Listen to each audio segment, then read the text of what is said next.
नमस्कार। आज हम बीएड प्रथम वर्ष third paper knowledge and curriculum अधिगम और शिक्षण लर्निंग एंड टीचिंग विषय के अंतर्गत बुद्धि को निर्धारित करने वाले कारक फैक्टर्स डिटरमाइनिंग इंटेलिजेंस का अध्ययन करेंगे। किसी व्यक्ति की बुद्धि वातावरण से निर्धारित होती है या आनुवंशिकता से। यह हमेशा से विवादित विषय रहा है। आनुवंशिकतावादी मनोवैज्ञानिक बुद्धि या इंटेलिजेंस को मुख्य रूप से आनुवंशिकता से निर्धारित मानते हैं, जबकि वातावरणवादी मनोवैज्ञानिक इसके विपरीत वातावरण को महत्व देते हैं। यह मतभेद मनोविज्ञान के क्षेत्र में प्रकृति पोषण विवाद नेचर नर्चर कंट्रोवर्सी के रूप में जाना जाता है। आनुवंशिकतावादी और वातावरणवादी दोनों ही अपने अपने दृष्टिकोण को सही ठहराने के लिए बहुत से प्रयोगों का हवाला देते हैं। कुछ प्रयोगों से आनुवंशिकतावादियों के विचार सत्य प्रतीत हुए, कुछ प्रयोगों से वातावरणवादियों की बात सही निकली। बुद्धिलब्धि के परीक्षण निर्माता मनोवैज्ञानिक आनुवंशिकता को अधिक महत्वपूर्ण मानते थे और अधिगम सिद्धांतों का प्रतिपादन करने वाले मनोवैज्ञानिक वातावरण या एनवायरनमेंट को अधिक प्रभावी मानते थे। आनुवंशिकता हेरिडिटी इस संबंध में अनेक मनोवैज्ञानिकों ने अपने अलग अलग प्रयोग किए हैं और निष्कर्ष निकाला कि आनुवंशिकता बुद्धि या इंटेलिजेंस को प्रभावित करती है। जैसे फ्रीमैन ने यह स्वीकार किया कि बुद्धि या इंटेलिजेंस को आनुवंशिकता प्रभावित करती है। गैसले और गॉल्टन ने अपने प्रयोग से यह निष्कर्ष निकाला कि बुद्धि पर आनुवंशिकता या हेरिडिटी का अधिक प्रभाव पड़ता है, ना कि वातावरण का। पियर्सन ने अपने अध्ययन के आधार पर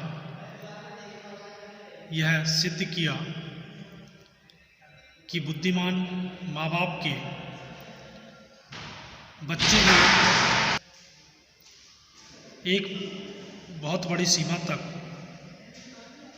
बुद्धिमान होते हैं। इसके अतिरिक्त मनसिंगर, डॉसन और न्यूमैन आदि मनोवैज्ञानिकों ने स्वीकार किया कि बुद्धि पर आनुवंशिकता का प्रभाव बहुत पड़ता है, अतः यह एक महत्वपूर्ण कारक के रूप में है। दूसरा कारक है वातावरण या एनवायरनमेंट।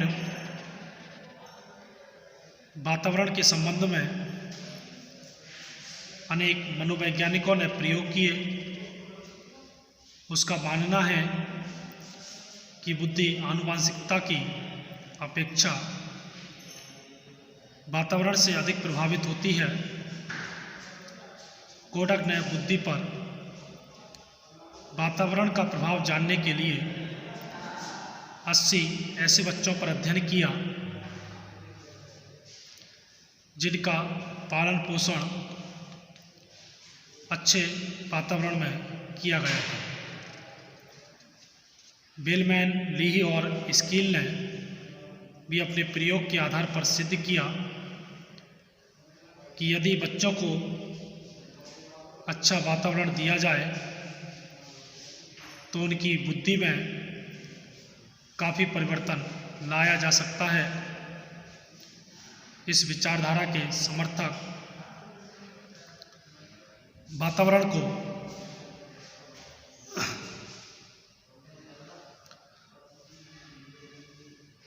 बुद्धि को वातावरण का निर्धारक तत्व है ऐसा मानते हैं। अब बात करते हैं निष्कर्ष या कंक्लूजन। आनुवंशिकतावादियों और वातावरणवादियों ने अपने विचारों को प्रमाणित करने के लिए कई प्रयोगात्मक प्रमाण प्रस्तुत किए। इनमें से उनका संक्षिप्त उल्लेख यहाँ पर प्रस्तुत है। सबसे पहला प्रमाण है आनुवंशिकतावादियों के द्वारा प्रस्तुत प्रमाण। एविडेंस प्रेजेंटेड बाय जेनेटिक्स सन 1981 बाउचर्ड और मैकग्यू ने एक अध्ययन में पाया कि जिन व्यक्तियों में जितना नज़दीकी रक्त संबंध होता है उतनी समान बुद्धि लब्धि होती है। सन 1984 में टीडसेल और ओवेन ने एक तुलनात्मक अध्ययन में पाया कि पूर्ण सहोदर भाई बहनों में बुद्धि लब्धि का सहसंबंध बहुत अधिक होता है। अर्थ सहोदर भाई बहनों में अपेक्षाकृत कम सहसंबंध, और जिन व्यक्तियों में कोई रक्त संबंध नहीं था उनमें कोई सहसंबंध नहीं पाया गया। सन 1972 में जैक्स और सन 1978 में मुसिंगन ने अपने अध्ययन में पाया कि बच्चों और उनके जैविक माता पिता में बुद्धि लब्धि का अधिक सहसंबंध है, जबकि बच्चों और उन्हें गोद लेने वाले माता पिता में यह सहसंबंध कम है। सन 1984 और 87 में बाउचर्ड और साथियों ने कुछ जुड़वा बच्चों पर अध्ययन किया। इन बच्चों को जन्म के समय के कुछ समय बाद से ही अलग अलग गृहों में रखा गया। कुछ वर्षों बाद बुद्धि परीक्षण में पाया गया कि जुड़वा बच्चों की बुद्धि लब्धि में उच्च सहसंबंध है। अब बात करते हैं वातावरणवादियों द्वारा प्रस्तुत प्रमाण। एविडेंस प्रेजेंटेड बाय एनवायरमेंटिस्ट्स सन 1984 में गॉडफ्रीड ने अपने अध्ययन में पाया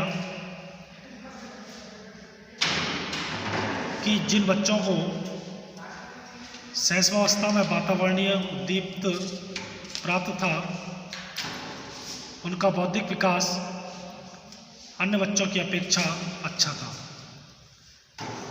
बालक के बौद्धिक विकास पर वातावरण के प्रभाव का अध्ययन सन 1973 में बेलमेंट और मेरोला ने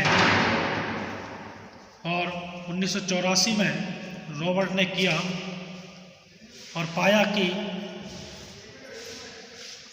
बड़े परिवार वाले बच्चों की बुद्धि लब्धि छोटे परिवार वालों बच्चों से कम थी। पहले जन्मे बच्चों की बुद्धि लब्धि बाद में जन्मे बच्चे से अधिक थी। वास्तव में बालक के बुद्धि और बौद्धिक विकास पर आनुवंशिकता और वातावरण संबंधी कारकों के प्रभाव को अलग अलग करके नियंत्रित नहीं किया जा सकता। गर्भावस्था से ही बालक के विकास पर दोनों कारकों का प्रभाव इतने सम्मिलित रूप से पड़ता है कि यह नहीं कहा जा सकता कि विकास जीन्स से निर्धारित है या वातावरण से। इसीलिए आनुवंशिकतावादी और वातावरणवादी दोनों का दावा एक पक्षीय है। आनुवंशिकता को नियंत्रित नहीं किया जा सकता है, इसलिए हमें बालक के उत्तम बौद्धिक विकास के लिए अपना ध्यान वातावरणवादियों पर केंद्रित करना होगा। बालक को स्वस्थ, रचनात्मक, शांतिपूर्ण वातावरण उपलब्ध कराना माता पिता और विद्यालय का दायित्व है। तो ये थे बुद्धि को निर्धारित करने वाले कारक, फैक्टर्स डिटरमाइनिंग इंटेलिजेंस। धन्यवाद।